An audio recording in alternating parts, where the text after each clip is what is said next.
Bread পিৎজার জন্য আমি tomato sauce দিলাম ব্রেডের উপর, তারপরে দিয়ে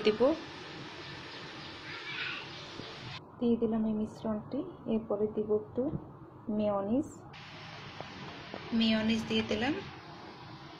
এরপর আমি ঢাকনা দিয়ে রাখবো।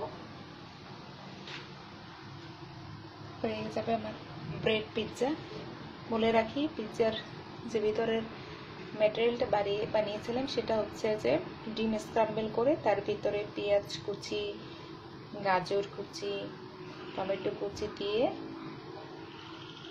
স্ক্রাম্বল করা ডিম, তেলে দিয়ে স্ক্রাম্বল করা ডিমটি ভিতরে ওইগুলো 3টা উপকরণ দিয়ে নেড়ে চেড়ে তার ভিতরে একটু টমেটো সস, মেয়োনিজ দিয়ে তারপর ব্রেডের উপরে মিশ্রণটি দিয়ে শুরুতেই টমেটো সস, তার উপরে মিশ্রণটি দিয়ে তারপরে মেয়োনিজ দিয়ে এখন আমি ঢাকা দিয়ে রাখবো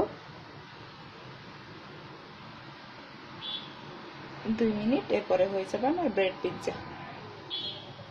হয়ে গেল আমার ব্রেড পিৎজা।